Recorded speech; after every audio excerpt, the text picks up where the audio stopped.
Hey guys, it's me, it's Queen on Set Haru, and thank you for joining me for another wonderful edition of Ask an Aquarius. If you haven't already, please hit the red subscribe button and smack the bell. Also, if you like this video, please give it a thumbs up and pass it on to somebody else who might like it too. And if you would like to get a reading done, please email me. If you'd like to become one of my patrons on Patreon, please check out the links underneath this video. If you want to hit me up on social media, my social media information is underneath here. If you want to give me a gift, because gifts are my love language, and Christmas is coming up, so my Amazon wish list has been updated. And I left my PayPal in case anybody wants to give me a donation for the channel.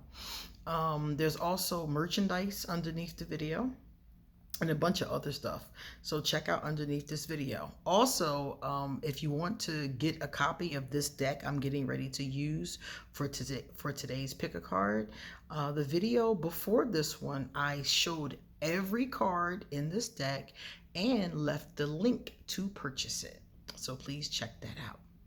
So today we're going to use a new deck that I just reviewed like 5 seconds ago, and I'm going to show you what it's called. It's called Continue to Grow Series 2. It is the sister deck to another video I did called Healing Not Broken. It is the same person that did this deck. And she did the illustrations. She did everything. She did the illustrations, the writing, everything. And they're both phenomenal. So today I thought it would be cool if we pulled a few cards. So what we're going to do is you pick which card is calling to you. Is it this one, or this one? Whichever one is calling to you, pick your card. I'm going to turn it around and I'm going to tell you what it says. So if you pick card number 1, your card says, be who God called you to be. People will adjust. Now, basically, a lot of us have this problem, you know, we have a calling, or we have something that is in our soul that we want to do. Like for me, it was moving to Costa Rica. I wanted to move. I wanted to be in a different environment. I wanted to have some peace. And certain people in my life were not too pleased about it. And I was like, look, this is me. This is my calling. This is what I'm being drawn towards. And y'all will adjust. And they did. So if you're being called to do something, you have to do it. This is your life. And if you don't do it, you may end up with regrets, and nobody wants regrets. So you need to think about, what are you being called to do, and are you doing it? If you're already doing it, keep going. This is confirmation, like, yeah, do that.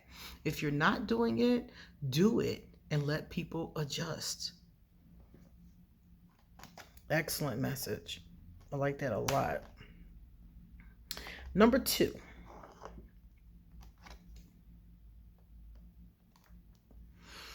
If it doesn't bring you joy, let that shit go. See, this card to me is a card about inventory, taking inventory of your life. If I got this card, if I picked number 2, I would be asking myself, what things in my life do not bring me joy?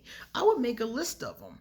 And anything that was in my life that did not bring me joy, I don't care if it was situations, clothes, shoes, I don't care what it was. If there was something in my life that was not bringing me joy, that's something that I would let go of.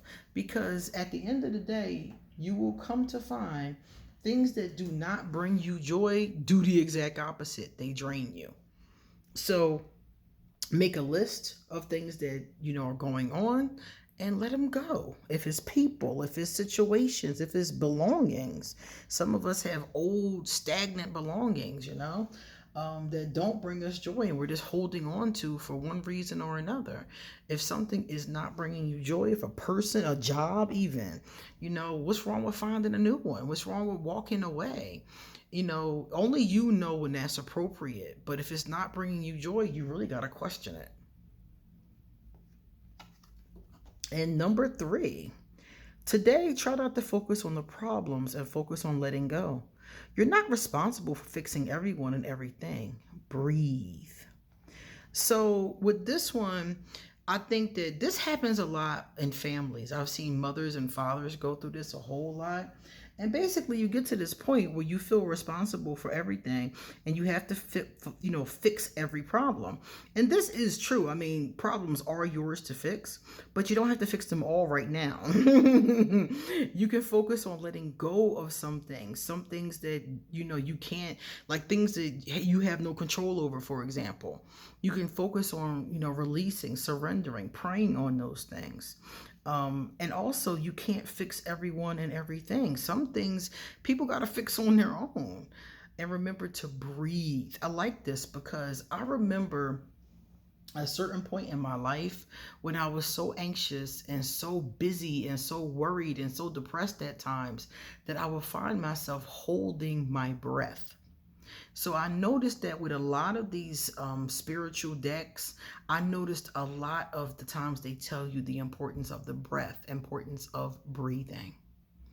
So if you got number 3, you might be doing something similar. You might be dealing with anxiety like I was, or, holding your breath and, worrying, that kind of thing, and focusing too much on problems.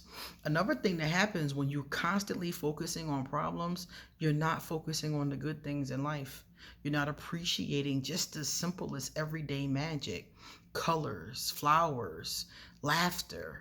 You can't appreciate these kinds of things as much as you probably would want to if you're constantly anxious about problems. So this one is extremely important for anybody that's dealing with that kind of a thing. And the great thing about these cards, if you picked any of these 3, is that you can sit and you can journal about these topics. That's what I use a lot of these types for, journaling and seeing what's inside of me and what's actually going on. All right, guys, it's time to get going. Come back soon because I got a lot more to say. See you later.